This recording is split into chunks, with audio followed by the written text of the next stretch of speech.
7వ అధ్యాయము 21వ వచనం నుంచి 28వ వచనం వరకు మార్చి చదువుకుందాం. తరువాత అతడు బయట పారవేయబడినప్పుడు ఫరో కుమార్తె అతడిని తీసుకొని తన కుమారునిగా పెంచుకొనెను.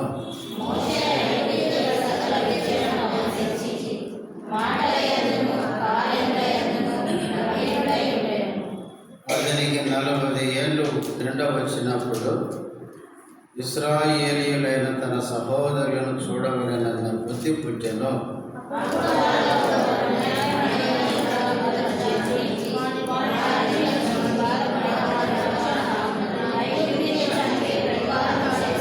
తన ద్వారా తన సహోదరులకు దేవుడు రక్షణ దయచేయుచున్న సంగతి వారు గ్రహింతురని అతడు తలెంచును గాని వారు గ్రహింపరైరే.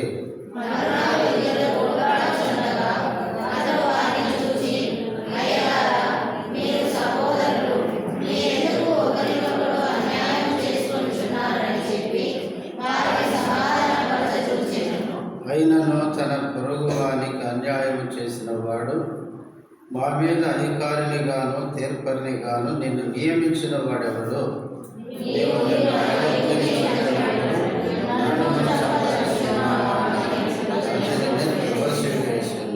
ప్రార్థన చేసుకుందాం.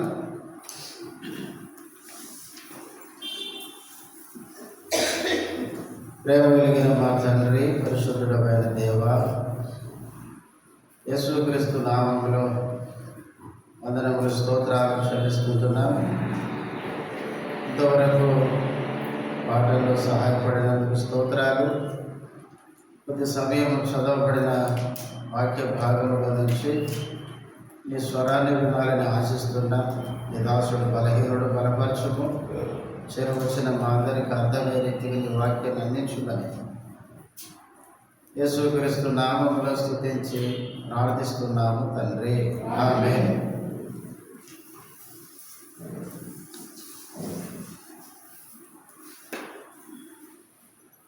మనం పోయిన వారము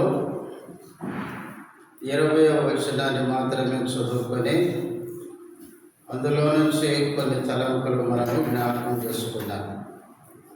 ఈరోజు 21వ వచనం నుంచి 28వ వచనం వరకు ఉన్న భాగంలో నుంచి కొన్ని సంగతులు మనం జ్ఞాపకం చేసుకుందాం. 21వ వచనం, బయట పారవేయబడినప్పుడు ఫరో కుమార్తె అతనిని తీసుకొని తన కుమారునిగా పెంచుకొనెను. 20వ వచనంలో మోషే పుట్టాడు. పుట్టిన మోషే దివ్య సుందరుడుగా ఉండడం చూచి 3 నెలలు దాచిపెట్టి తండ్రి ఇంటిలో తల్లిదండ్రులు పెంచారు. అయితే 21వ వచనానికి వచ్చేసరికి తర్వాత అతడు బయట పారవేయబడినప్పుడు అని చదువుతున్నాం. నిర్గమకాండం 2వ అధ్యాయంలో మాత్రం కొంచెం క్లియర్గా మనం చదువుతాం.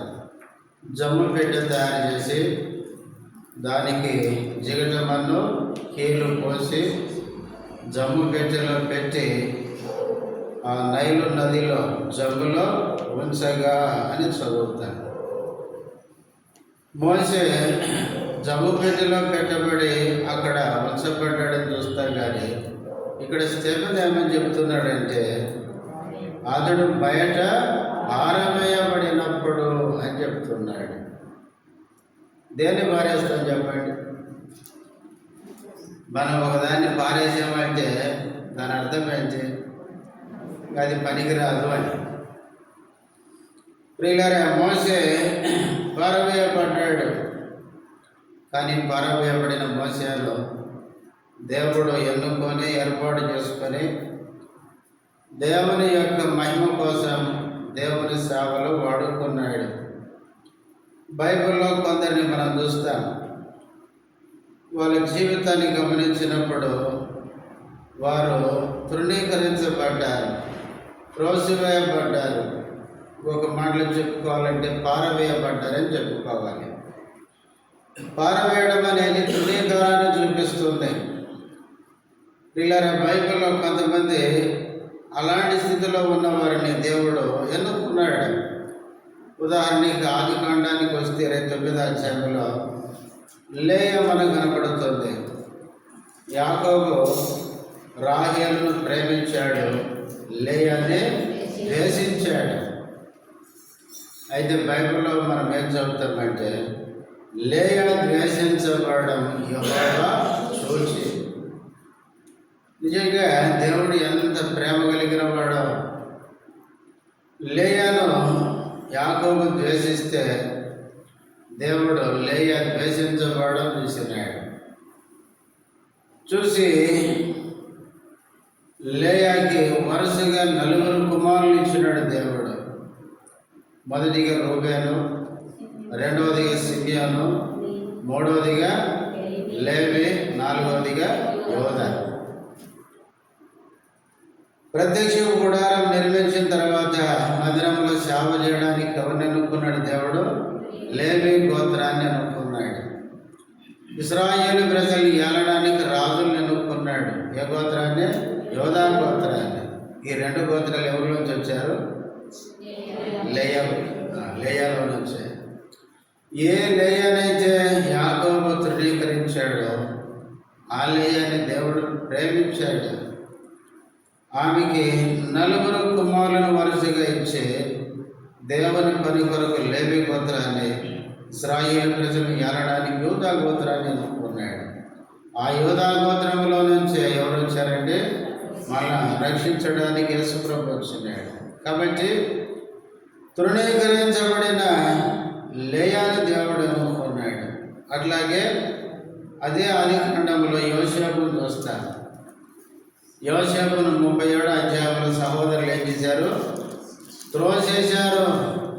అసూయపడి యోసేపును గుంటలో ఏం చేశారంటే త్రోసేశాడు. ఆ తర్వాత బయటికి లాగి ఐగుప్తుకి ఏం చేశారు? అమ్మి వేశారు. ఒక రకంగా యోసేపు కూడా ఏం చేయబడ్డాడు? ఇంటి వారి ద్వారానే పారవేయబడ్డట్టు దూర ప్రాంతానికి వాళ్ళు పంపించేశారు. బైబిల్లో మనం ఏం చదువుతామంటే యోసేపుకు దేవుడు ఎట్లున్నాడంటే తోడై ఉన్నాడు. ఎంత గొప్ప మాట అది. యోసేపుకు తండ్రి దూరంగా ఉన్నాడు, సహోదరులు దూరంగా ఉన్నారు. తనకు నా అంటూ తనకు దగ్గరగా ఎవరు లేరు. అయినా కూడా అద్భుతమైన మాట ఏంటంటే దేవుడు యోసేపుకు ఎట్లున్నాడంటే తోడై ఉన్నాడు. అందుకే యోసేపును వర్ధిల్లం చేసినాడు. ఆ పోతీఫర ఇంటిలో పనివాడిగా ఉన్నప్పుడు ఆ ఇల్లంతా ఏం చేశాడంటే యోసేపు చేతికి అప్పగించాడంట. పనివానికి ఇల్లు అప్పగించాడంటే నిజంగా అది ఎంత నమ్మకస్తుడై ఉండాలి. చెరసాల్లో వేయబడితే చెరలో ఉన్న ఖైదీలందరినీ కూడా ఆ చెరసాల నాయకుడు వెనక్కి అప్పగించాడంట. యోసేపు ఎక్కడున్నా కూడా దేవుడు తోడుగా ఉండి యోసేపుని ఏం చేశాడు? ఉన్నతంగా హెచ్చించినాడు. ఏ సహోదరులైతే యోసేపును తృణీకరించారో, ఏ యోసేపునైతే సహోదరులు ఐగుప్తుకు అమ్మేశారో వారే వచ్చి ఆయన కాళ్ళకి ఏం చేశారో? సాగిల పడేటట్లు చేసినాడు. ఏ పోతీఫర భార్య అయితే నిందేసిందో ఆమె ఒకరోజు సిగ్గుపడేటట్లు చేసినాడు. మనకి ఈరోజు చెల్లి పెట్టేది ఎవరంటే యోసేపు అంటే ఎంత సిగ్గు కదా ఆమెకి. అనవసరంగా ఎంత మంచి మనిషిని నేను అన్యాయంగా నేను కూడా తృణీకరించాను అని ఎంత సిగ్గుపడేటదో. కనుకనే తృణీకరించబడిన యోసేపును దేవుడు ఎన్నుకున్నాడు. ప్రజలందరినీ పోషించే ఒక పోషకునిగా ఆయన ఏర్పాటు చేసుకున్నాడు. అట్లాగే సమూయేలు గ్రంథంలో దావీదు సమూయేలు వచ్చి యెషయితో చెప్పినాడు, దేవుడు నీ కుమారులో ఒకరిని ఏం చేశాడు? అభిషేకించమని చెప్పినాడు. నీ కుమారుని పిలువ అంటే అందరినీ పిలిచినాడు కానీ ఎవరిని పిలవలేదు. అంటే దాని అర్థం ఏంటి? దావీదు తండ్రి లెక్కలో లేడు. వాణ్య దేవుడు ఎన్నుకునేది అన్నట్లుగా చిన్నచూపు చూసినాడు తండ్రి.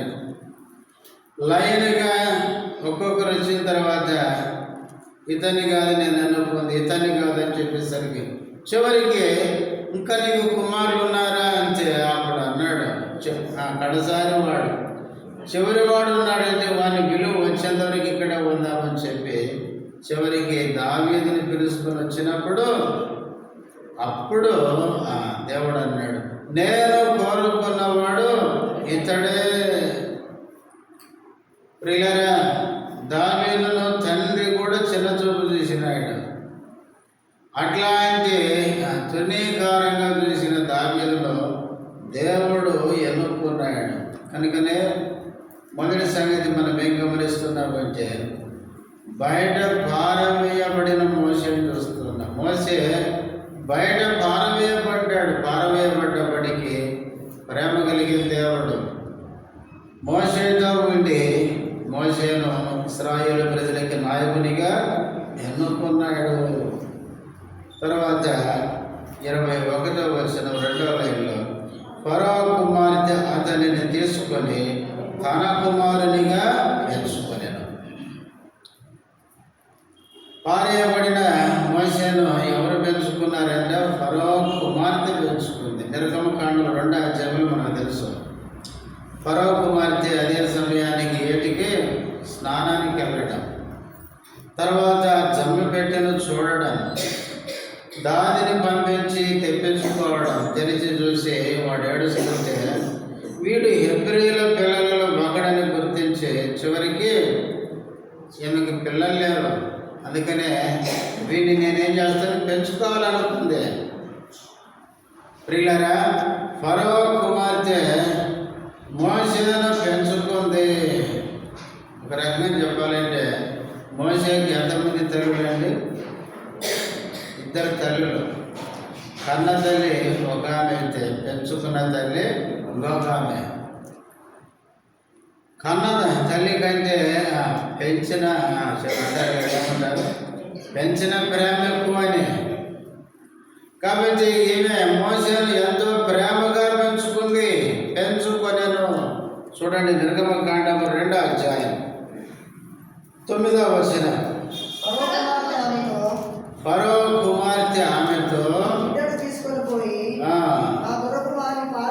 నా కొరకు వానికి పాలించి పెంచును, నేను నీకు జీతం ఇచ్చదనని చెప్పగా ఆ స్త్రీ ఆ బిడ్డను తీసుకొని పోయి పాలించి పెంచను. కన్న తల్లి పెంచింది. ఎవరి కోసం పెంచమంటుంది? నా కొరకు పెంచు. మోసే తల్లి పిల్లరా మోసేను పెంచుకునే ఆధిక్యత దొరికింది ఆమెకి. ఫరో కుమార్తె అంటుంది, ఈ బిడ్డను తీసుకొని పోయి నా కొరకు వానికి పాలించి పెంచును. ఫరో కుమార్తె మోసే తల్లితో అంటుంది, నా కొరకు పెంచు వీడిని. పిల్లరా, నా కొరకు పెంచమంటే ఆ తల్లి ఎవరి కోసం పెంచిందంటే దేవుని కోసం పెంచింది. ఆమె పాలించి చిన్నప్పటి నుంచే భక్తి మార్గంలో పెంచింది. దేవుడు మనకిచ్చిన పిల్లల్ని మనము దేవుని కొరకు పెంచాలి. ఎందుకు తెలుసా? ఆ పిల్లలు మొదటికి ఎవరి పిల్లలంటే దేవుని పిల్లలు. అందుకే బైబిల్లో మనం చూస్తాం, యెషయా ప్రవక్త అంటాడు, యెషయా గ్రంథం 8వ అధ్యాయంలో, ఇదిగో నేను యెహోవా నాకిచ్చిన పిల్లలు అంటాడు. దేవుడు మనకు పిల్లల్ని ఇచ్చేది. ఇయ్యకముందు ఆ పిల్లలు ఎవరంటే ఆయన పిల్లలు. ఇప్పుడు మనం ఎవరికైనా ఏదైనా ఇచ్చామనుకోండి, వాళ్ళు తీసుకోకముందు అది ఎవరిదంటే అది నాది అని. పిల్లలు మొదటిగా దేవుని పిల్లలు. ఆ పిల్లల్ని పెంచడానికి దేవుడు నీకు ఇచ్చినాడు అంతే. కాబట్టి దేవుడు మనకి ఇచ్చిన పిల్లల్ని మనం దేవుని కొరకు పెంచాలి, దేవుని కోసం పెంచాలి. 127వ కీర్తన 3వ వచనం కూడా మనకు తెలుసు. కుమారులు యెహోవాను గ్రహించు, స్వాస్యము గర్భఫలం ఆయన ఇచ్చు, బహుమానమే. దేవుడే మనకు పిల్లల్ని ఇచ్చేది. దేవుడు ఇవ్వకపోతే మన పిల్లల్ని పొందడం కష్టం. అందుకనే బైబిల్లో సంతానం లేని వారందరికీ దేవుడే ఇచ్చినాడు. బైబిల్లో నాకు తెలిసి ఒకరికే పిల్లలు లేదు. ఎవరికండి? ఎవరికి లేదు. లీకాలకి లేదు. ఆమె బతికినంత కాలం గొడ్రాలై ఉండి చనిపోయినది ఉంది బైబిల్లో. ఎందుకంటే దావీదు ఏం చేసేది? హేళనగా మాట్లాడింది. కాబట్టి బైబిల్లో దాదాపు అందరికీ దేవుడు పిల్లల్ని ఇస్తూ వచ్చినాడు. దేవుడు మనకిచ్చిన పిల్లల్ని మనం దేవుని కోసం పెంచాలి. చాలాసార్లు మనకిచ్చిన పిల్లల్ని మనం ఏం చేస్తామండి? దేవుని కొరకు కాకుండా చాలాసార్లు మన కోసం పెంచుకుంటాం. పిల్లల్ని చాలాసార్లు ఏమనుకుంటామంటే, వీడు పెరిగిన తర్వాత పెద్ద ఏం చేయాలి? నన్ను సాకాలి అని అనుకుంటుంటాను. నిన్ను సాకుతారు నువ్వు చక్కగా పెంచితే. దేవుని కోసం పెంచితే ఖచ్చితంగా నిన్ను వాళ్ళు ప్రేమించి నేను చివరి టైంలో వృద్ధాప్యంలో మంచిగానే చూసుకుంటారు. మొదటిగా దేవుని కోసం మనము మన పిల్లల్ని పెంచాలి. బైబిల్లో అబ్రహాం ఇస్సాకును దేవుని కోసం పెంచినాడు. చెప్పాలంటే ఇస్సాకు యవనస్తుడిగా ఉన్నప్పుడు బలి ఇవ్వడానికి తీసుకుపోయి బంధిస్తున్నాడు. ఇస్సాకును బలి ఇవ్వడానికి బంధించినప్పుడు అబ్రహాం వయసు ఎంత ఉండొచ్చు చెప్పండి? వచ్చినప్పటికే 100 ఏళ్ళు. ఇప్పుడు యవనస్తుడు కనీసం అంటే చాలా 100 సంవత్సరాలు దాటిపోయి ఉంటాయి. ఆయన వృద్ధాప్యంలో ఉన్నాడు, ఈయన కుర్రోడుగా ఉన్నాడు. ఇప్పుడు తిరుగుబాటు చేసేటోడైతే ముందు ఎవరిని ఇస్తారు బలి చెప్పండి? ఆ వృద్ధుడు కుర్రోడు పట్టుకొని యవనస్తుని పట్టుకొని బంధిస్తుంటే మౌనంగా ఉన్నాడు. కత్తి తీసుకుంటుంటే అన్నిటికీ మౌనంగా ఉన్నాడంటే నిజంగా ఇస్సాకును దేవుని కోసం ఎట్లా ప్రిపేర్ చేసినాడు. ఈ రోజుల్లో మన పిల్లల్ని మనం ఒక దెబ్బ కొడితే ఏం చేస్తారు చెప్పండి? 4 దెబ్బలు చంపుతారు వాళ్ళు. అట్లా తయారైపోయినారు మన పిల్లలు. దెబ్బలు ఎందుకు? మాటనగానే తూర్పుకున్న మూతి 4 రౌండ్లు తిరిగి వస్తుంది. అన్నింత మాట అంటావా అని కదా. కాబట్టి మన పిల్లలు అట్లా తయారైపోయినారు. కానీ బైబిల్ అబ్రహాము ఇస్సాకును భక్తిగా పెంచాడు. అంతేకాదు బైబిల్లో హన్న సమయాన్ని భక్తిగా పెంచింది. బైబిల్లో మోషేను కూడా తల్లి చాలా భక్తిగా పెంచింది. పిల్లరా, మన పిల్లల్ని భక్తిగా పెంచాలి. సామెతలు 22:6 మనందరికీ తెలుసు. బాలుడు నడవవలసిన త్రావానికి నేర్పము, వాడు పెద్దవాడైనప్పుడు దాని నుండి తొలగిపోవడం. నేర్పము అంటే ఎవరు నేర్పిస్తారు చెప్పండి?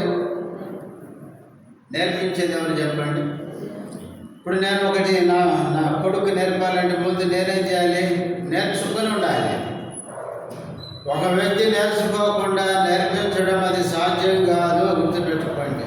చాలాసార్లు మనం నేర్చుకోం కానీ మన పిల్లలకి నేర్పిద్దామని చూస్తాం. మనం నేర్చుకోనంతకాలం మన పిల్లలకి నేర్పేయడం అది సాధ్యమో కాదు. మనం సరైన మార్గంలో లేకుండా మన పిల్లల్ని మంచి మార్గంలో నడవండి అంటే వాళ్ళు నడవడం చాలా కష్టం. అందుకనే మంచి ఆకర్షించినంతగా చెడు ఆకర్షించినంతగా మంచి మన పిల్లల్ని అంత తొందరగా ఆకర్షించదు. అందుకనే చాలా జాగ్రత్తగా ఉండాలి. ఇక్కడ మోషే పారవేయబడితే ఫరో కుమార్తె మోషేని తీసుకొని తన కుమారునిగా పెంచుకొనేను. ఎట్లా పెంచింది? 22వ వచనం. మోషే ఐగుప్తీయుల సకల విద్యలను అభ్యసించి మాటల యందును కార్యముల యందును ప్రవీణుడై ఉండెను. ఎంత బాగా పెంచిందో. మోషేకి ఏమి నేర్పించిందంట? సకల విద్యలు. ఐగుప్తు సకల విద్యలను మోషేకు నేర్పించింది ఫరో కుమార్తె. సకల విద్యలంటే ఐగుప్తులో ఎన్ని విద్యలు ఉన్నాయో అన్ని మోషేకు వచ్చు. అందుకనే మోషే ఐగుప్తీయుల సకల విద్యలను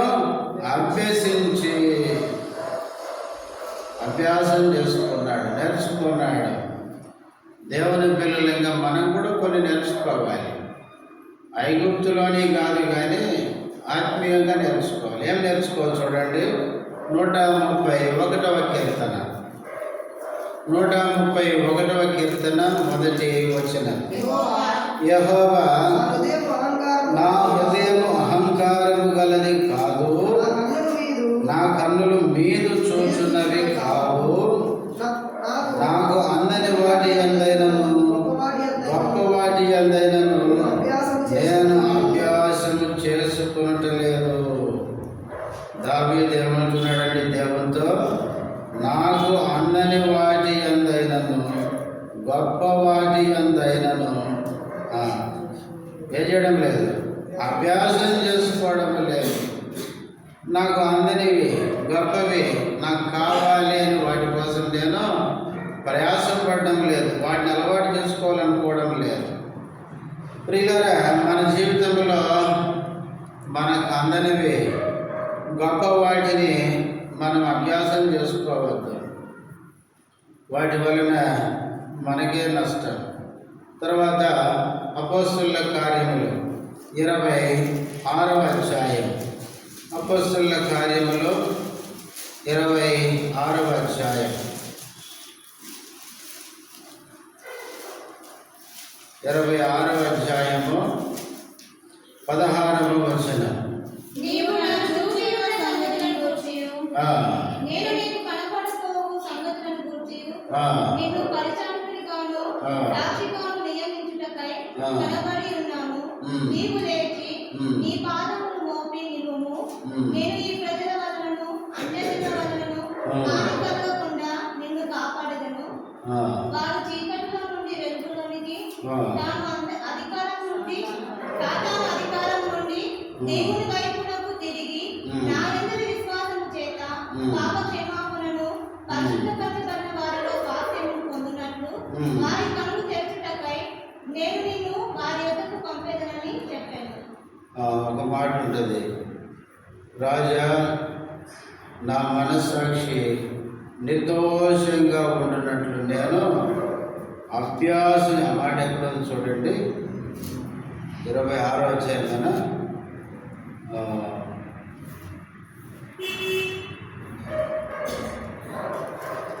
28వ అధ్యాయం. పౌలు అంటాడు, రాసు ముందు నిలవబడి ఏమంటాడంటే, నా నేటి వరకు నా మనస్సాక్షిని నిర్దోషమైనదిగా ఏం చేస్తున్నాను. చిన్న వచనం,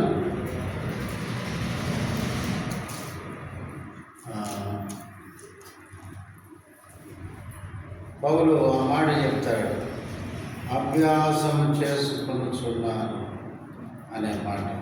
సరే, మొత్తానికి 26వ అధ్యాయము 28వ అధ్యాయంలో ఉంటుంది.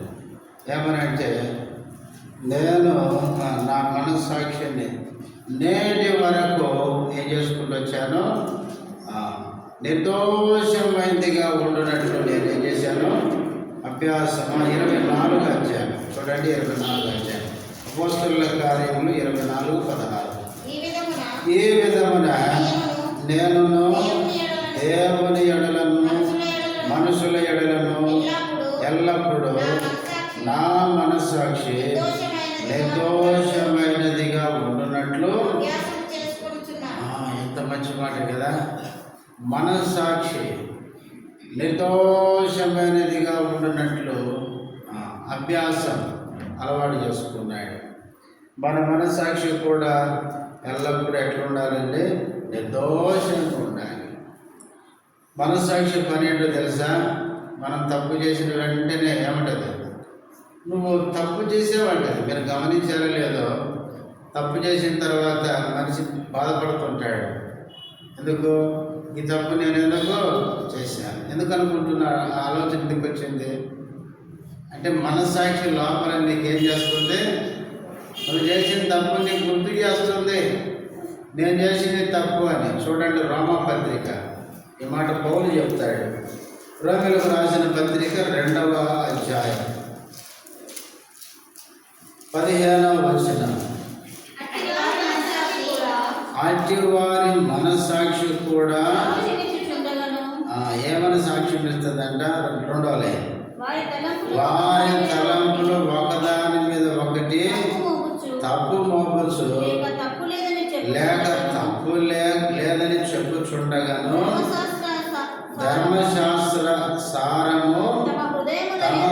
హృదయముల యందు రాయబడినట్టు చూపుచున్నారు. మనసాక్షి సాక్ష్యం ఇచ్చుచుండగా ఏమని సాక్ష్యం ఇస్తుంది? తప్పు చేశాము అని, తప్పు లేదు అని మనసాక్షి ఏం చేస్తుందంట? సాక్ష్యం ఇస్తుంది. అందుకనే మనం ఎవరినైనా మోసం చేస్తామేమో కానీ మనసాక్షి ఏం చేయలేం, మోసం చేయలేం. మనం తప్పు చేస్తే వెంటనే మనలో ఉన్న మనసాక్షి అంటే తప్పు చేసాం. అందుకే మనిషి చూడండి, తప్పు చేసినప్పుడు చాలా ఫీల్ అయిపోతుంటాడు. ఒంటరిగా ఉన్నప్పుడు ఏమనుకుంటే అసలు చేయకుంటే బాగుండు కదా అనిపిస్తుంది. చాలాసార్లు జైల్లో ఉన్న వాళ్ళని ఆలోచించండి. వాళ్ళ దగ్గరికి పోయి నువ్వెందుకు జైలుకి వచ్చావంటే ఆ రోజు ఆ పని చేయకుంటే బాగుండు సార్ అంటాడు. అంటే వాళ్ళ మనసాక్షి ఏం చేస్తుందంటే ఎందుకు చేశావు అని వాళ్ళ మనసాక్షి గద్దిస్తుంది. ప్రియులారా, మన మనసాక్షి తప్పు చేస్తే మనల్ని వేధిస్తుంది. తప్పు చేశావని ఎప్పుడైతే ఒప్పుకుంటామో, ప్రభు దగ్గర సరి చేసుకుంటామో, అప్పుడు మనసాక్షి నోరు మూసుకొని గమ్ముకుంటుంది. అందుకే చాలామంది చూడండి, తప్పు చేశాననే ఈ మనసాక్షి యొక్క గద్దింపును బట్టే కొంతమంది తట్టుకోలేక ఏం చేస్తారు? సూసైడ్ చేసుకుంటారు. ఇస్కరియోతు యోధ ఎందుకు చేసుకున్నాడు? ఎందుకంటే నేను యేసు ప్రభుని ఎందుకు అప్పగించాను? ఇంత మంచివాడు నా ప్రభు, ఈ పని చేయకుంటే బాగుండు, అసలు ఎందుకు చేశానని 30 నాణ్యాలు కూడా పారేసి చివరికి మనసు తట్టుకోలేక, మనసాక్షి యొక్క దోషం తట్టుకోలేక వెళ్ళి ఏం చేశాడు?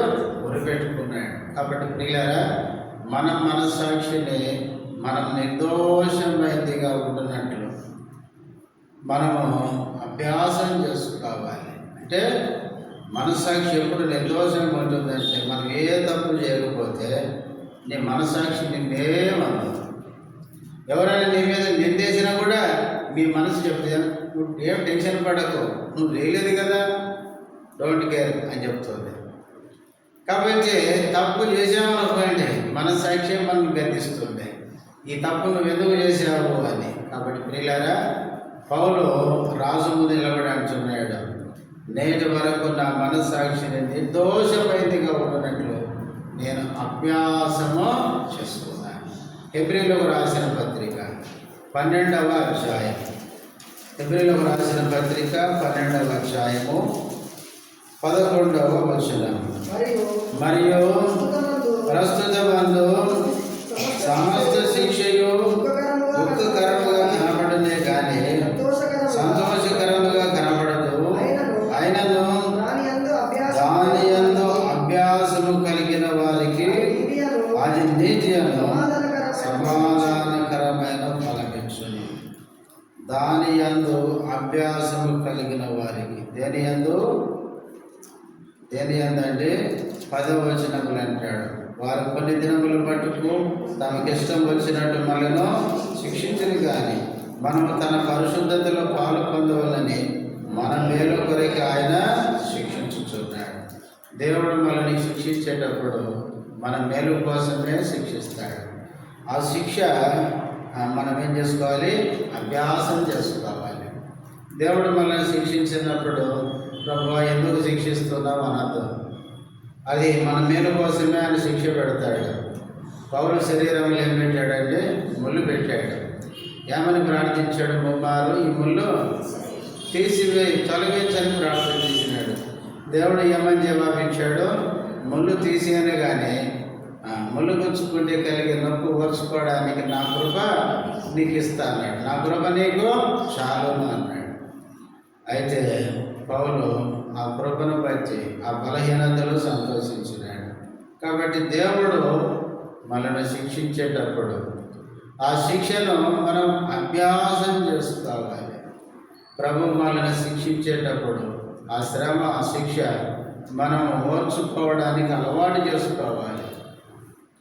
అప్పుడే మనకు అది మేలుగా మారుతుంది, సమాధానకరమైన ఫలం ఇస్తుంది అన్నాడు చివరిలో. కాబట్టి అందరి వాటి మీద, గొప్ప వాటి మీద మనము మనసు పెట్టుకొని అభ్యాసం చేసుకోవద్దు. తర్వాత మన మనస్సాక్షి నిర్దోషంగా ఉండినట్లు అభ్యాసం చేసుకోవాలి. తర్వాత దేవుడు మనల్ని శిక్షించేటప్పుడు శిక్షలో శ్రమలో ఓర్చుకునుట మనం అలవాటు అభ్యాసం చేసుకోవాలి. అందుకనే మోసే మాత్రం ఐగుప్తు సకల విద్యలను అభ్యాసం చేసుకున్నాడు, అభ్యసించినాడు, నేర్చుకున్నాడు. మనం నేర్చుకోవలసింది మన మనసాక్షిని నిత్యము నిర్దోషంగా ఉన్నట్టు నేర్చుకోవాలి, అభ్యాసం చేసుకోవాలి. దేవుడు శిక్షించేటప్పుడు ఓర్చుకునే దానికి నేర్చుకోవాలి, అభ్యాసం చేసుకోవాలి. తర్వాత ఏం చదువుతాం? మాటల యందును కార్యముల యందును ప్రవీణుడై ఉండెను.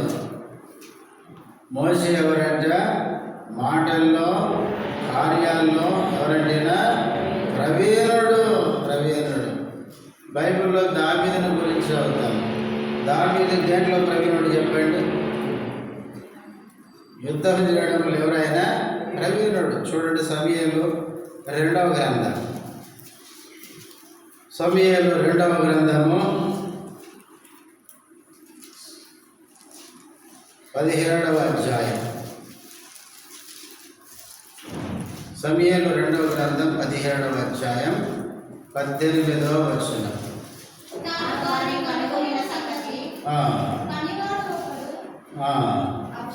అబ్షాలోమునకు తెలిపెను కానీ 8వ వచనం చదువు. 8వ వచనం.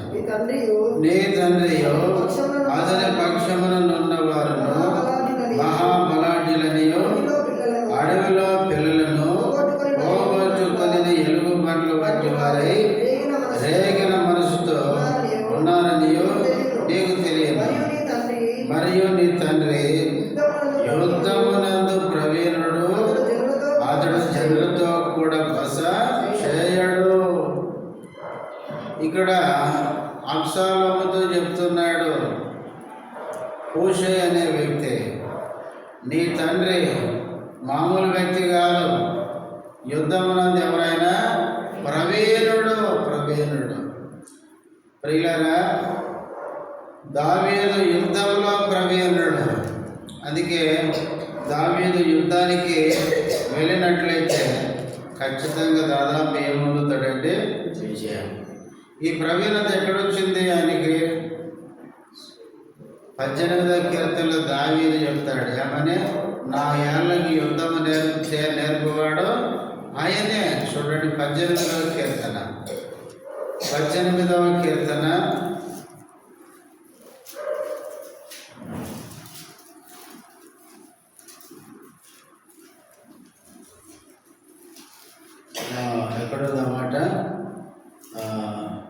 34వ వచనం. నా చేతులకు యుద్ధము నేర్పువాడు ఆయనే, నా బాహువులు ఇత్తడి బిల్లును ఎక్కుపెట్టను. దావీదు యుద్ధంలో ప్రవీణుడు. ఎందుకంటే ఆయన చేతులకు యుద్ధము నేర్పేది ఎవరంట? దేవుడే యుద్ధము చేయని నేర్పేవాడు. అపోస్తలుల కార్యములు 18వ అధ్యాయం. అపోస్తలుల కార్యములు 18వ అధ్యాయము 24వ వచనం. అలెగ్జాంద్రియ వాడైన అపోల్లో అను ఒక యోధుడు ఎఫెసునకు వచ్చెను. అతడు విద్వాంసుడును. ఈ అపోల్లో ఎవరంటే లేఖనముల యందు ఎవరైనా ప్రవీణుడై ఉండెను. ప్రియులారా, దేవుని పిల్లలమైన మనము ఆత్మీయ యుద్ధంలో మనం ప్రవీణులంగా ఉండాలి, భౌతికంగా కాదు. శత్రువును ఎదుర్కొనే విషయంలో ఓడిపోకుండా ప్రవీణ్యత కలిగి ఉండాలి. లేఖనముల యందు మనకేముండాలండి? ప్రవీణులమై ఉండాలి. అపోల్లో గురించి అక్కడ మనం చదువుతున్నాం. అతడు లేఖనముల యందు ఎవరంటే ఆయన ప్రవీణుడై ఉండేది. మనం కూడా లేఖనాల్లో ప్రవీణులమై ఉండాలి. జి జాన్ గారు, మీరు ఎంతమందికి తెలుసో నాకు తెలియదు, విన్నారు ఆయన పేరు? ఆయన రేడియో స్పీకర్, మన హెబ్రోన్ ఆయన విశ్వవాణి ముందు రేడియోలో వాక్యం చెప్పేది ఆయనే. వేద పుస్తకం పాట తర్వాత ఆయన వర్తమానం వస్తుంది. జి జాన్ గారు దైవ సేవకుడు, ఆయన చక్కని వర్తమానికుడు. మన హెబ్రోను సావాసం నుంచి ఆయన రేడియోలో స్పీకర్గా వెళ్ళాడు. ఆయనకి ఏమని పేరంటే, ఆయన ఏమంటారంటే వాక్ బైబుల్ అంటారు. ఆయన నడుస్తూ వాక్యం చెప్పి బైబిల్ తీయాల్సిన పని లేదు ఆయనకి. ఆయన నడుస్తూనే బైబిల్ బోధిస్తాడు. పడుకొని లేవగానే రెఫరెన్స్లని చెప్పేస్తాడు.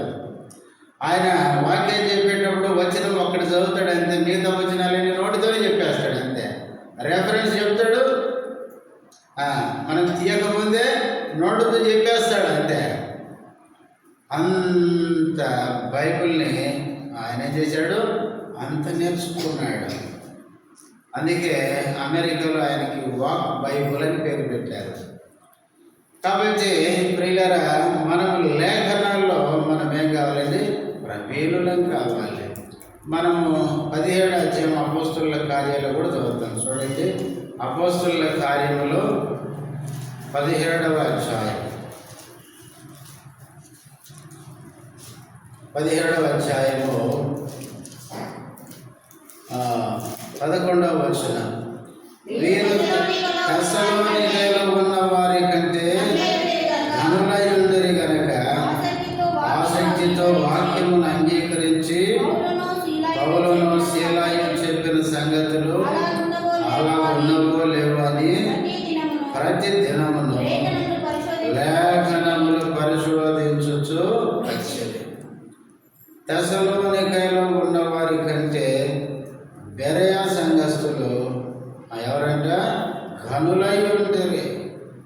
వాళ్ళకి ఎట్లా వచ్చింది ఆ ఘనత? ఆసక్తితో వాక్యాన్ని ఏం చేస్తున్నారు, అంగీకరిస్తున్నారు. ఆ వాక్యాన్ని ప్రతి దినాన్ని ఏం చేస్తున్నారు, పరిశోధించుతూ వచ్చేది. చాలాసార్లు మనము దినమంతా గడిచిపోతే కానీ బైబిల్ తెరవము, వాక్యాన్ని చదవాలి. ఈరోజు బైబిల్ చదివారంటే చాలామంది మొక్కలు తేలేస్తారు. పిల్లలు మనం ఎన్నో పనులు చేసుకుంటాం కానీ వాక్యం చదవడానికి ఏముండదు, మనకు సమయం ఉండదు. దేవుని వాక్యాన్ని దావీదు అంటాడు, ఏమంటాడు, 1వ కీర్తన 3వ వచనంలో, యెహోవా ధర్మశాస్త్రం దివారాత్రులు ధ్యానించువాడు ధన్యుడు. అతడు నీటి కాలంలో ఎవరు నాటబడిన చెట్టు వలె, అతడు తన కాలం ఏం చేస్తాడు, ఆ చెట్టు వలె ఉండును. కాబట్టి దేవుని వాక్యాన్ని దివారాత్రులు మనం ధ్యానించాలి. వాక్యములో మనం ఏం కావాలి, ప్రవీణులేం కావాలి. మనము ఆత్మీయ యుద్ధములో దేవుని చేత యుద్ధము నేర్పబడి ఆత్మీయ జీవితంలో విజయవంతులంగా ఉండాలి, ప్రవీణులంగా ఉండాలి. లేఖనాల్లో కూడా మనం ప్రవీణులం కావాలి. అందుకే మోసే దేంట్లో ప్రవీణుడైన, మాటల యందు కార్యముల యందు ప్రవీణుడైన. ఐగుప్తులో ఉండే మాటలు, ఐగుప్తులో ఉండే సకల కార్యాలు అవి మోసేకు సేవలో ఉపయోగపడలేదు. అందుకే మోసేని ఏం చేశాడు, మళ్ళా ఈయన ఐగుప్తు సకల విద్యలు అభ్యసించిన మాటల యందు కార్యముల యందు ప్రవీణుడైన ఈయనని సేవకు పిలుచుకోకముందు నగడి పంపించినాడు, విద్యాను పంపించినాడు. 40 సంవత్సరాలు ఎక్కడ వచ్చినాడు, గొర్రెల దగ్గర వచ్చినాడు. ఈ 40 సంవత్సరాలు ఆ విద్య అంతా పోయింది. తర్వాత దేవుడు ఏం చేశాడు, పిలుచుకొని ఆ తర్వాత తన పనిలో వాడుకున్నాడు.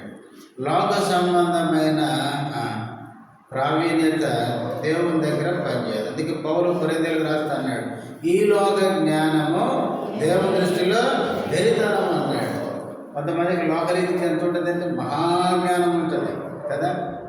కొన్నిసార్లు అంటారు వాళ్ళు మాట పని అని అన్నారు. అట్లా మాట్లాడతారు, ఎంత తెలివిగా మాట్లాడతారంటే తప్పును ఉప్పు చేస్తారు, ఉప్పును తప్పు చేస్తారు, పిల్లిని నల్లి చేస్తారు, నల్లిని పిల్లి చేస్తారు అంతే. అంత తెలివి ఉంటుంది లోకరీతిగా. ఇవన్నీ దేవుని దగ్గర పనిచేయవు. కానీ దేవునికి కావాల్సింది ఆత్మ సంబంధమైనవి, దైవికమైనవి కావాలి. ప్రియులారా, ఈ యొక్క మోసేకు సకల విద్యలు నేర్పించింది ఫరో కుమార్తె. కార్యాల్లో మాటల్లో ఆయన ఏమైపోయినాడో ప్రవీణుడైపోయినాడు. ఇప్పుడు 23వ వచనం. అతనికి 40 ఏళ్ళు నిండా వచ్చినప్పుడు ఇశ్రాయేలీయులైన తన సహోదరులను చూడవలెనన్న బుద్ధి పుట్టెను. ఈ వచనాన్ని గ్రహించినప్పుడు చాలా ఆశ్చర్యం అనిపించింది. మోషేకు ఇశ్రాయేలు ప్రజల్ని చూడాలన్న బుద్ధి పుట్టిందంట. ఎక్కడ పెరిగినోనికి? రాజుగారి భవనంలో పెరిగినోనికి. సకల విద్యలు నేర్చుకున్నోనికి ఐగుప్తులో, మాటల యందు కార్యముల యందు ప్రవీణుడైన వానికి ఏం పుట్టిందంటే బుద్ధి. ఏం బుద్ధి పుట్టిందంటే ఇశ్రాయేలు ప్రజల్ని చూడాలన్న బుద్ధి అంటే కోరిక పుట్టింది. వాస్తవంగా ఇక్కడ మనం చూస్తాం 40 ఏళ్ళ వయసు అంటే మంచి యవ్వన వయసు. యవ్వన వయసులో మనకు వచ్చే బుద్ధి కోరికలు ఎట్లుంటాయి చెప్పండి? మనం ఆలోచించండి. యవ్వనస్తులకి ఏం బుద్ధులు ఉంటాయి చెప్పండి? ఎంతసేపటికి లోక సంబంధమైన శరీర సంబంధమైన బుద్ధులు. ఇంకొక విషయం ఏంటంటే పైన అంతకుముందే చదువుకున్నాం. మోషే ఎవరండి? దివ్య సుందరుడు. అందములు ఏం తక్కువ లేదు. మోషే దివ్య సుందరుడిని దేవుడు రాయించినాడు. అంటే చాలా అందగాడు మోషే. యవన వయసులకి ఎట్లుంటాడు చెప్పండి? ఇట్లాంటి వానికి బుద్ధులు ఎట్లుంటాయి చెప్పండి? మనమే చాలా అందంగా ఉండి మంచి యవనంలో ఉంటే మనకు ఎలాంటి బుద్ధులు వస్తాయి చెప్పండి? రాజుగారి భవనంలో ఉన్నాడు, తనకు కావలసిన డబ్బు ఉంది, ఆస్తి ఉంది, ఆయన కోరుకుంటే ఏదైనా వస్తుంది. అట్లాంటి హోదాలో ఉన్న వానికి ఏం బుద్ధి పుట్టిందంటే ఇశ్రాయేలు ప్రజలు చూడాలని బుద్ధి. ఇలారా ఈ బుద్ధి ఎక్కడి నుంచి వచ్చేటో చెప్పండి?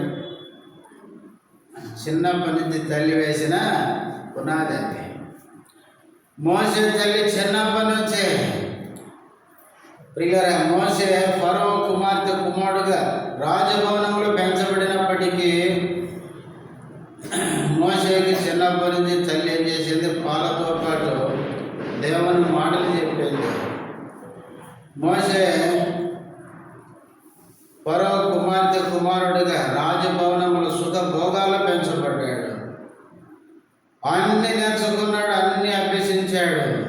కానీ ఆయన మైండ్లో ఒకటి ఉండిపోయింది. చిన్నప్పుడు ఆమె చెప్పింది, అరే మనం ఎవరమంటే ఇశ్రాయేలు ప్రజలు.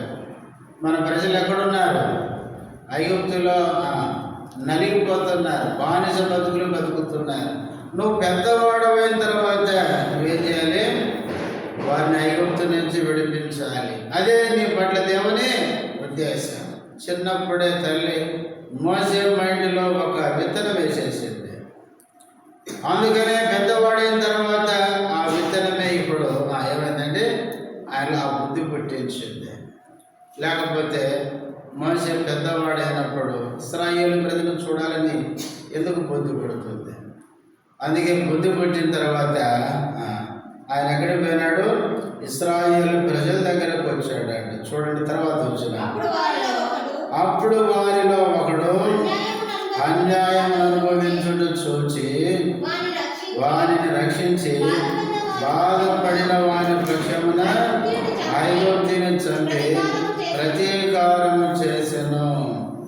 వచ్చి ఇశ్రాయేలు ప్రజలు చూడాలని బుద్ధి పుట్టి వచ్చి చూసరికి ఒక ఐగుప్తీయుడు ఇశ్రాయేలీని ఏం చేస్తున్నాడంట? బాధపరిచాడంట. వానికి అన్యాయం, ఇక్కడ అన్యాయం అనుభవించుడు చూచినంది. కానీ ఇక్కడ నిర్గమకాండంలో కొంచెం మంచిగా చూస్తాం. చూడండి 2వ అధ్యాయం, నిర్గమకాండము 2వ అధ్యాయము ఎన్నో వచనం? అది 11వ వచనం. ఆ దినములలో మోషే పెద్దవాడై తన జనుల యొద్దకు పోయి చూచెను. అప్పుడు అతడు తన జనులలో ఒక హెబ్రీయుని ఒక ఐగుప్తుడు కొట్టగా, ఏ మాట గుర్తుంటాడు? కొట్టగా చూశాడు. తన ప్రజలలో ఒకరిని కొట్టగా చూసినాడు. ఇక్కడ స్టెఫెనేమో అన్యాయము చేయుచుండగా అని చెప్పినాడు ఇక్కడ. అయితే నిర్గమకాండంలో ఒక హెబ్రీయుని ఐగుప్తుడు కొట్టగా చూసినాడంట. చూడగానే ఇక తట్టుకోలేకపోయినాడు. వీనికి ఆల్రెడీ సకల విద్యలు వచ్చు కదా, ఇప్పుడు నేర్చుకున్న విద్యను ఇప్పుడు ఏం చేశాడు, ప్రదర్శించినాడు. మరి ఏడకొచ్చిండో ఎట్టకొచ్చిండో ఏమో కానీ ఒక్క దెబ్బతో కొట్టగానే అటు ఇటు చూసినాడు అంట. నిర్గమకాండం 2వ అధ్యాయంలో ఉంది. ఇంక వీళ్ళిద్దరూ ఉన్నారు, ఎవరు లేరు, ఇంకా మంచి టైం అనుకున్నాడు. మరి ఏడకొట్టాడు, ఒక్క దెబ్బతో కొడితే సావడం అనేది మామూలు విషయం కాదు. వానికి ఏం విద్యొచ్చో మోసేకి మరి ఒక్క దెబ్బ కొట్టాడంటే వాడు తెచ్చినాడు అంతే. తీయగానే సంబంధం ఎంతమంది చేసారు, ఒక్కడే చేసాడు. ఎంత టెక్నిక్గా చేసాడు. అన్ని విద్యలు వచ్చు, చంపడం వచ్చు, సమాజం చేయడం వచ్చు, అన్ని చేయడం వచ్చు, రక్షించడం అన్నీ చూడండి. ఎంత కొట్టాడు, చంపాడు, ఒక్కడే గొయ్యి తీసినాడు, ఒక్కడే గుడిసిపెట్టినాడు. కనుక మోస ఏం చేశాడంటే ఐగుప్తును కొట్టాడు, చంపినాడు. ఎందుకు అట్లా చేశాడు అంటే తర్వాత వచ్చినప్పుడు చదువుతాను. అపోస్తలుల కార్యములు 7వ అధ్యాయము 25వ వచనం. తన ద్వారా తన సహోదరులకు దేవుడు రక్షణ దయచేయుచున్న సంగతి వారు గ్రహింతురని అతడు తలంచును గాని వారు గ్రహింపరైరి. ఎందుకంటే కొట్టి చంపినాడంటే తన సహోదరులకి మోసే ద్వారా రక్షణ దయచేస్తాడు అని తలంచినాడంట. వాస్తవంగా మోసే ద్వారా ఇశ్రాయేలు ప్రజలకి దేవుడు ఏం చేయాలనుకున్నాడు, రక్షణ ఇవ్వాలనుకున్నాడు, ఐగుప్తు నుంచి విడిపించాలనుకున్నాడు. కానీ దేవుని కార్యాలు ఎప్పుడు జరుగుతాయి చెప్పండి, దేవుని టైంలో, దేవుని సమయంలో జరుగుతాయి. మోసే అనుకున్నప్పుడు కాదు.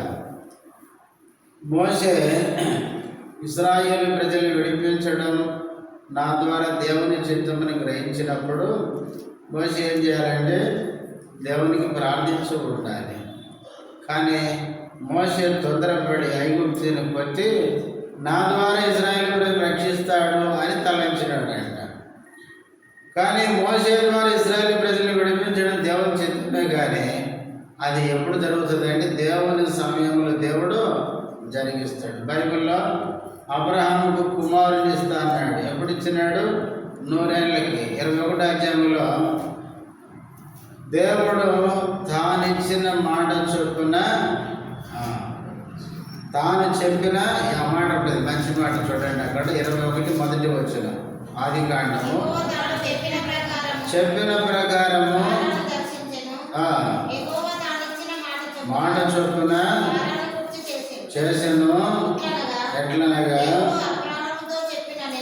ఈ మాట నిర్ణయ కాలం అంటే దేవుడు నిర్ణయించిన టైం అదనమాట. అబ్రహాముకు దేవుడు కుమారుని ఇవ్వడం దేవుని చిత్తమే. అయితే ఎప్పుడు ఇచ్చే దేవుడు ఆయన సమయంలో ఆయన ఇస్తాడు. అందుకే యోహాను సువార్త 2వ అధ్యాయంలో కూడా 5వ వచనంలో యేసు ప్రభువు ఏమన్నాడు మరియతో, అమ్మ నా సమయం ఇంకా రాలేదు. కాబట్టి దేవుడు తన కార్యములు ఆయన సమయంలో ఆయన చేస్తాడు. కానీ మోసే అనుకున్నప్పుడు, మోసే తలంచినప్పుడు కాదు. అందుకే మోసే ఐగుప్తులకు వచ్చి నా ద్వారా ఇశ్రాయేలు ప్రజలు రక్షిస్తాడు అని తలంచున్నాడు. తలస్తే ఆయన తలకు ఏమైపోయిందంటే అంతా ఫెయిల్ అయిపోయింది. ఎందుకంటే దేవుడు ఇప్పుడు మోసేని ఏం చేశాడు, మళ్ళీ మిద్యానికి పంపించాల్సి వచ్చింది. ఎందుకంటే దేవుని ఉద్దేశం ఏంటంటే మోసేను మిద్యానికి పంపించాలి, మిద్యానులో 40 సంవత్సరాలు మందలు కాయాలి, తర్వాత పదలో ప్రత్యక్షంగా పిలుచుకొని ఇశ్రాయేలుని ఐగుప్తు నుంచి విడిపించాలని దేవుడు ఉద్దేశం. అందుకనే దేవుని సమయంలో దేవుడు తన కార్యాలు జరిగించుకుంటాడు. ఆ విధంగా కొట్టి చంపి దేవుడు నా ద్వారా ఇశ్రాయేలు ప్రజల్ని రక్షిస్తాడు అని అనుకున్నాడు. కానీ ఇశ్రాయేలు ప్రజల ఆ సంగతి ఏం కాలేదంటే గ్రహింపరైరి. ఇప్పుడు 26వ వచనం, మరునాడు ఇద్దరు పోట్లాడొచ్చుండగా అతడు వారిని చూసి, అయ్యలారా మీరు సహోదరులు, మీరెందుకు ఒకరినొకడు అన్యాయం చేసుకొనిచున్నారని చెప్పి వారిని సమాధానపరచదొచ్చాను. మళ్ళా రోజు వచ్చేసరికి ఎవరెవరు పోట్లాడుకుంటున్నారు, హెబ్రీలు ఇద్దరు పోట్లాడుకుంటున్నారు. చూడండి ఎంత విచిత్రం కదా. దేవుని పిల్లలే పోట్లాడుకోవడం. ఈ దినాల్లో కూడా దేవుని పిల్లలే పోట్లాడుకుంటున్నారు. బైబిల్ ఏముందంటే దేవుని పిల్లలు ఎట్లుండాలి? సమాధానంగా ఉండాలి, ఐక్యంగా ఉండాలి. 100వ కీర్తన 33వ కీర్తన 1వ వచనం, సహోదరులు ఐక్యత కలిగి నివసించుట ఎంత మేలు, ఎంత మనోహరం. దేవుని పిల్లలు ఐక్యంగా ఉండాలి, సమాధానంగా ఉండాలి. కానీ దేవుని పిల్లలు పోట్లాడుకోవడం ఎంత విచిత్రం. ఆదికాండం 13వ అధ్యాయంలో అబ్రహాముకు లోతుకు ఏమొచ్చిందంటే పనివారి కలహం వచ్చింది. అప్పుడు అబ్రహాం అంటాడు ఏమని, మనమిద్దరం బంధువులం కనుక మనకేముండద్దు, కలహం ఉండద్దు, కలహం ఉండకూడదు అని చెప్పినాడు. దేవుని పిల్లల మధ్య సమాధానమే ఉండాలి కానీ కలహం ఉండద్దు. కలహించుకునేవాడిని సొలొమోను అంటాడు. చూడండి సామెతలు, త్వరగా తీయండి ముగిద్దాం. 26వ వచనం, సామెతలు 26,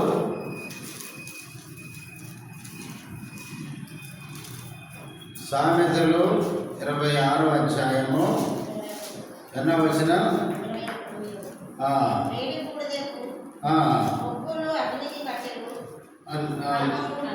22 చూడండి. 28వ అధ్యాయం 28 నిమిషం.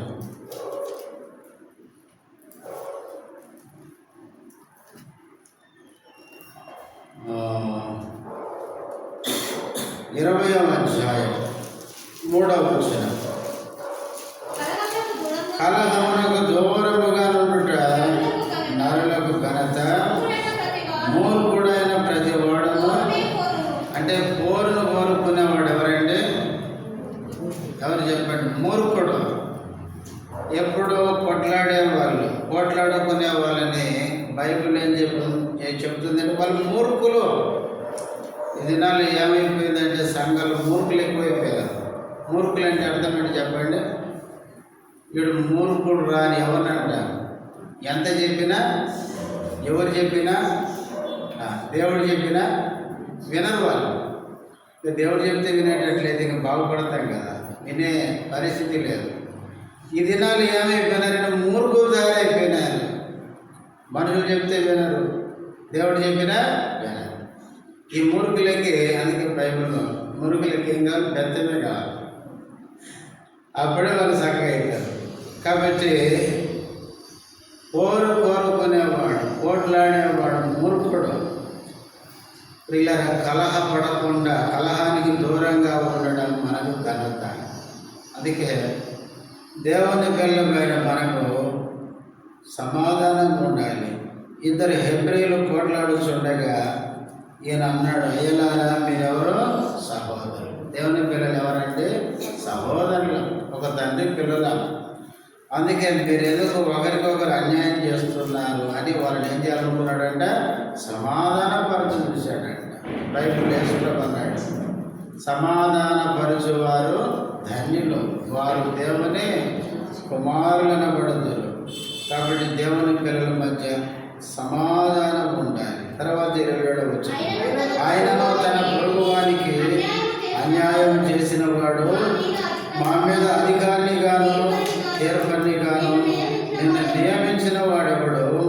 దేవుడు నిన్న ఐగుప్తుని చంపినట్టు నన్ను చంపదలుచున్నావు అని అతనిని త్రోసివేశాను. వాళ్ళలో ఒకడు అన్నాడు, అన్యాయం చేసిన వాడు ఏమంటున్నాడు? నిన్ను ఎవరు మా మీద అధికారిగా చేశారు? తీర్పు తీర్చడానికి నేను నియమించినవాడు ఎవడు అని ఇంకొక మాట అన్నాడు. నిన్న ఐగుప్తీయుని కొట్టి చంపినావు, ఈరోజు నన్ను కూడా కొట్టి చంపాలనుకుంటున్నావా అన్నాడు. అంటే వాస్తవంగా నిర్గమకాండంలో ఏముంది తెలుసా? ఇటు అటు చూసినాడు, ఎవరు లేకుండా చూసి కొట్టినాడు. మోసే ఏమనుకున్నాడంటే నేను ఒకరిని కొట్టిన సంగతి ఎవరికి తెలియదు అనుకున్నాడు. కానీ మరుసటి రోజే ఇద్దరు పోట్లాడుకుంటుంటే వాళ్ళని సమాధానపరచబోతుంటే వాళ్ళలో ఒకడు అంటున్నాడు, అన్యాయం చేసిన వాడు, నిన్న ఐగుప్తీయులు చంపినట్టు అని నిన్న చంపిన సంగతి మరుసటి రోజే బయట పెట్టాడు. ఇలా చాలాసార్లు మనం ఏమనుకుంటామంటే మనం చేసేది ఎవరికి కనబడవు, తెలియదు అనుకుంటాం. అందుకే బైబిల్లో ఉంది, రహస్యమైనది బయలుపరచబడక పోదు. ఏది మనం సీక్రెట్ అనుకుంటామో సీక్రెట్ అంతా బట్ట బయలైపోద్ది. అందుకనే దేవుని ప్రజలమైన మనము ఏది రహస్యంగా చేయకూడదు. అందుకే బైబిల్లో మత్తయి సువార్త 6వ అధ్యాయంలో ఏమంటాడు తెలుసా? రహస్యమందు చూచుని తండ్రి. మన దేవుడు ఎవరంటే రహస్యాలన్నీ చూసేవాడు. దేవుని దగ్గర ఏం సీక్రెట్ ఉండదండి. దేవునికి అన్ని బట్టబయలే. ఆయన ముఖకాంతిలో ఏం కనపడదండి, మన రహస్య పాపాలన్నీ కనపడిపోతాయి. అందుకనే మోసే ఎవరు చూడలేదని కొట్టి చంపినాడు. అయితే మరుసటి రోజుకి ఆయన చేసిన పని బయటపడిపోయింది. అది ఎవరి దాకా పోయింది? నిర్గమకాండం చదువుతాం, ఫరో దాకా పోయిందంట. ఇప్పుడు ఫరో ఏమనుకున్నాడండి? చంపదలిచాడంట మోసే. ఇప్పుడు మోసే మిద్యానికి ఏమైనాడు? మారిపోయినాడు. మిద్యానులో ఇత్రో కుమార్తెని వివాహం చేసుకున్నాడు. ఏం పేరు? ఆ పేరు సప్పీరనా సిప్పోరా. సిప్పోరాని వివాహం చేసుకున్నాడు. ఆ తర్వాత ఇద్దరు కుమారులు కూడా పుట్టారు. తర్వాత తిరిగి 40 సంవత్సరాలు అక్కడ ఉన్న తర్వాత మామ మందని మేపుతుండగా ప్రభు దర్శించినాడు.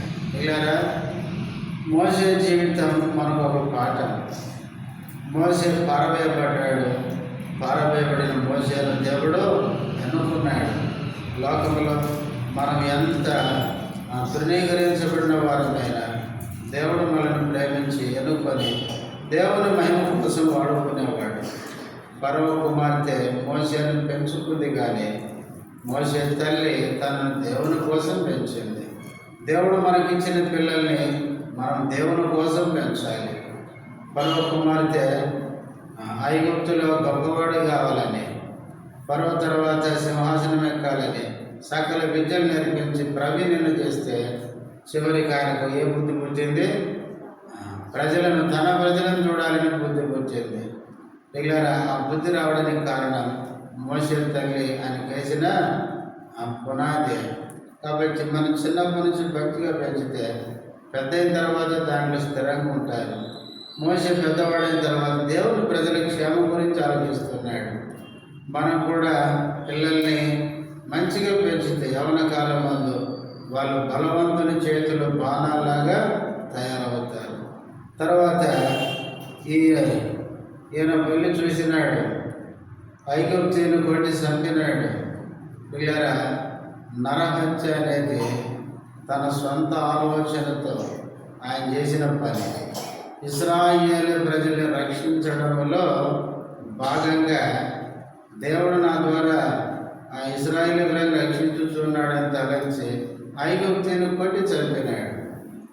కాబట్టి ఆ కారణాన్ని బట్టి ఇప్పుడు ఆయన పారిపోవాల్సి వచ్చింది. మన జీవితంలో మన సొంత ఆలోచనలతో ఏదైతే చేస్తామో అది మనకు ఏమవుతుందని నష్టాన్నే తీసుకొని వస్తుంది. కాబట్టి మనం విన్న మాటలు మన ఆత్మీయ జీవితానికి క్షేమకరంగా ఉన్నట్లే దేవుడు రాయించాడు. కాబట్టి ఈ మాటలు విన్న మనం కూడా చిన్నప్పటి నుంచే పిల్లల్ని భక్తిగా పెంచుదాం. పెరిగితే దేవుడు మోసే వాళ్ళ బలమైన సాధనాలుగా వాడుకుంటాడు. మోకరించండి, ప్రార్థన చేసుకున్నారు.